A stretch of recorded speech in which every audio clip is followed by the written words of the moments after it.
Hello guys, welcome back to the class for orals. Today we are going to discuss the matching of turbocharger. All of us have heard this word turbocharger matching, but today we are discussing the turbocharger matching in a very simple manner. In simplified terms, the turbocharger matching is the quantity of the air which is given by the turbocharger at a given load. It should match with the quantity of the air required by the engine. This is a simple term of turbocharger matching. The concept of turbocharger matching in general is to optimize the selection of compressor and turbine combination in order to satisfy the required boosting characteristics for the specified range of the engine operating conditions. Ideally, the compressor efficiency should be at its maximum in the main operating range of the engine at the full load. Also, it is clear that a turbo machine is not ideally suited to operate in conjunction with a reciprocating machine. Hence, the combination of the diesel engine and the turbocharger, they must be planned with appropriate care. This is why the matching of the correct turbocharger to a diesel engine is of a great importance and is vital for successful operation of a turbocharged diesel engine. Let us take an example. If an engine is producing, let's suppose 10,000 kilowatts of power at 100 rpm, then the required energy is approximately 12,000 kilocalories. And suppose 1 kg of the fuel is giving us 9500 kilocalories of energy. Hence we can calculate that how much amount of fuel in kgs will be required to produce this much amount of energy to run the engine at 10,000 kilowatt power at 100 rpm. But we are also aware of the fact that air fuel ratio is of a great importance in calculating the combustion. For example, if the air fuel ratio is 36:1, then by this formula we can calculate that how much amount of air is required per hour combustion.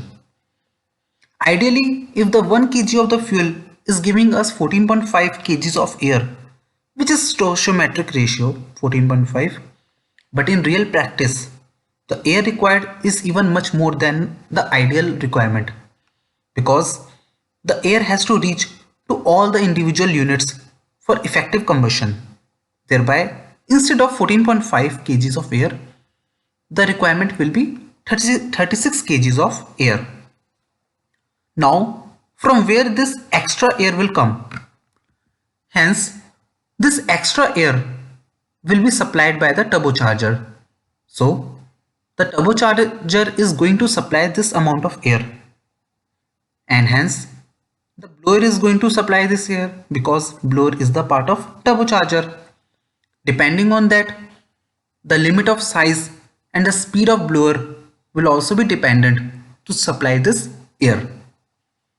And while designing the turbocharger, suppose at approximately 9,000 rpm, the blower will be able to give that sufficient air of 36 kgs.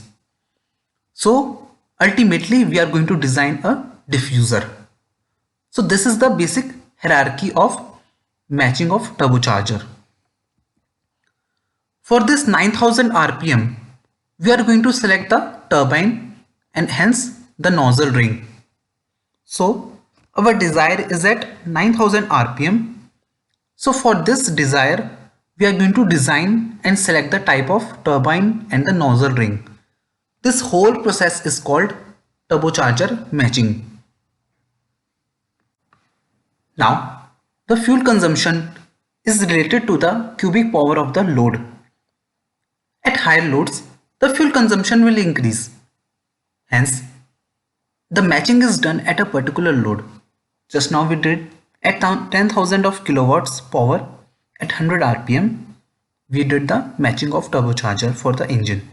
Similarly, At lower loads, let's suppose at 6000 kilowatts, what will happen is at lower loads the angle of exhaust gas and the speed of the gas and the velocity will reduce, and it will cause the turbine efficiency to reduce. So it can cause the mismatching of the fuel consumption, and matching is mismatched of the turbocharger with the main engine. So these 2 points are very much important, that how to correlate the matching of the turbocharger with engine's load at high load and at low load. For this, we have introduced the VTJ and VTA technologies. The VTA and VTG are, VTA means variable turbine area and VTG means variable turbine geometry. You can see on the right side there is a video link for the MAN B&W which is having the VTA technology. Also you can see here the nozzles are changing the angle, and there are flexible nozzle areas by the load changing. So as per the load, our aim of VTG and VTA is to match the turbocharger at different loads. So we have introduced this technology which is very new, and it has got the better advantages over the conventional turbochargers.